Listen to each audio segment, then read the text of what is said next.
Halo, selamat datang di podcast Suarana. Suara sebagai sarana. Aku Jongmas akan menemani kamu di setiap episodenya.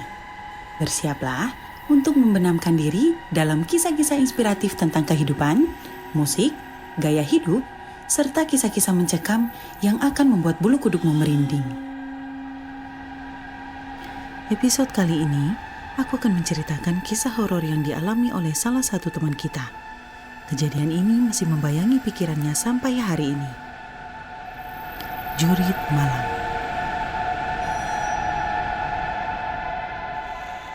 Cerita ini bermula sekitar tahun 2012. Pada saat itu, aku masih duduk di bangku SMA. Aku mengikuti banyak kegiatan di sekolah. Salah satunya paskibraka. Sekilas tentang paskibraka, proses masuk menjadi anggota tidaklah mudah. Ada tahap yang harus dilalui. Tingkat anggota dari bawah sampai atas adalah calon junior atau cajun, kader, dan senior. Untuk memperoleh itu harus melewati beberapa kegiatan kenaikan tingkat. Bimbingan mental atau BIMTAL untuk tingkat cajun, pendidikan dasar atau diksar untuk tingkat junior, pendidikan dan pelatihan atau diklat untuk tingkat kader, dan pendidikan dan kepemimpinan untuk tingkat asisten pelatih atau aspel. Kejadian horor yang ingin aku ceritakan ini terjadi pada saat kegiatan diksar yang aku ikuti. Saat itu aku menjadi panitia untuk juniorku yang akan naik tingkat. Kebetulan tingkatku pada saat itu adalah kader. Kegiatan ini dilaksanakan di salah satu wilayah yang masih terbilang angker. Hal itu didukung dengan kondisi alam di sekitar yang terdapat rerumputan dan alang-alang yang menjulang tinggi. Kondisi penerangannya pun terbilang cukup minim, yang menambah suasana seram pada malam harinya. Kegiatan malam pun tiba. Agenda pada saat itu adalah jurit malam. Fungsinya untuk melatih para peserta mengendalikan rasa takut mereka. Waktu menunjukkan pukul 12 malam. Itu menandakan kegiatan akan segera dimulai. Rute para peserta dimulai dari pendopo balai desa menuju pematang sawah, lalu melewati lapangan, dan terakhir menuju pendopo kembali. Terdapat beberapa titik pos penjagaan agar para peserta tidak salah rute nantinya. Para peserta diperintahkan untuk mengikuti rute yang telah disediakan obor sebagai penerang jalan dan harus dilalui bergiliran satu persatu. Salah satu temanku pada saat itu menjadi panitia juga. Sebut saja S. Menggunakan kostum seperti kuntilanak dan berdiam di salah satu pos yang akan dilalui peserta. Tujuannya untuk menambah rasa mencekam nantinya. Dia juga ditemani oleh panitia lain untuk antisipasi hal-hal yang tidak diinginkan. Kuntilanak ini biasanya juga kami sebut sebagai momok.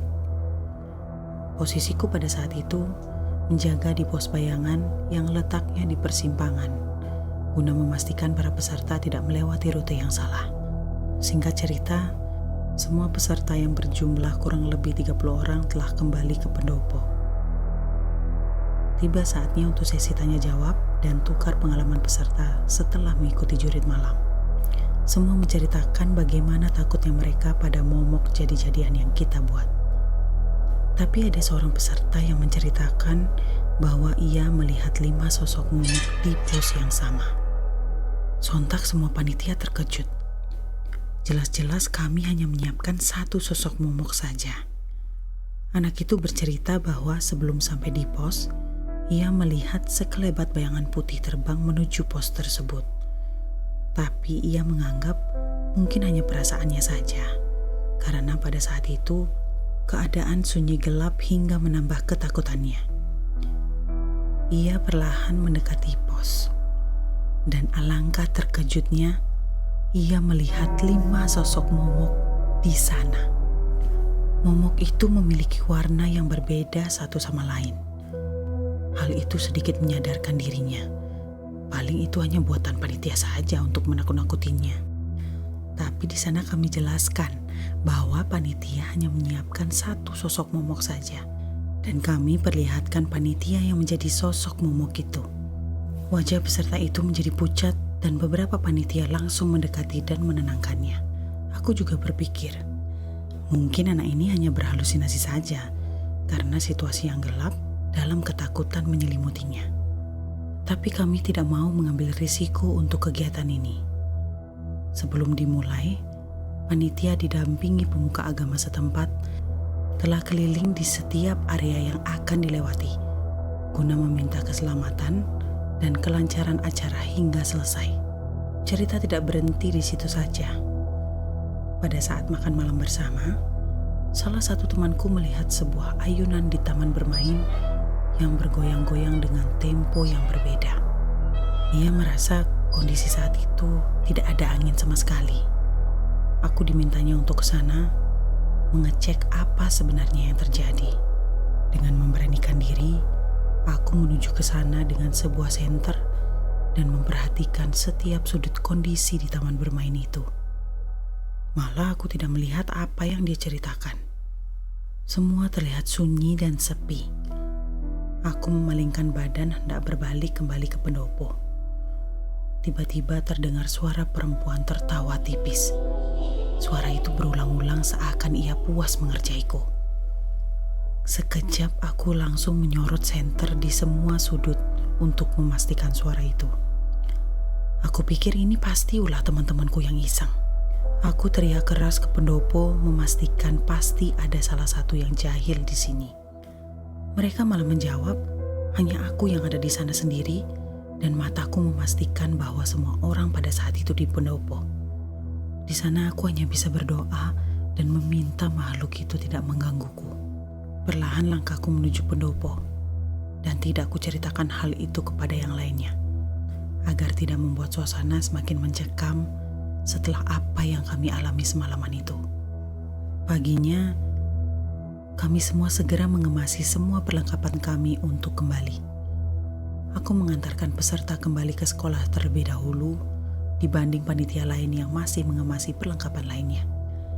Semua pengalaman itu menjadi pelajaran berharga bagi kami untuk selalu menghadapi ketakutan dengan keberanian dan keyakinan, serta selalu meminta perlindungan dari Yang Maha Kuasa dalam setiap langkah kami di masa depan. Semoga cerita ini juga dapat mengingatkan kita semua akan pentingnya rasa hormat dan keberanian dalam menghadapi hal-hal yang tidak dapat dijelaskan di dunia ini. Sekian episode kali ini. Jangan lupa untuk menonton episode yang lainnya ya. Kamu juga bisa support kami dengan cara klik link traktir di bawah. Terima kasih. Bye.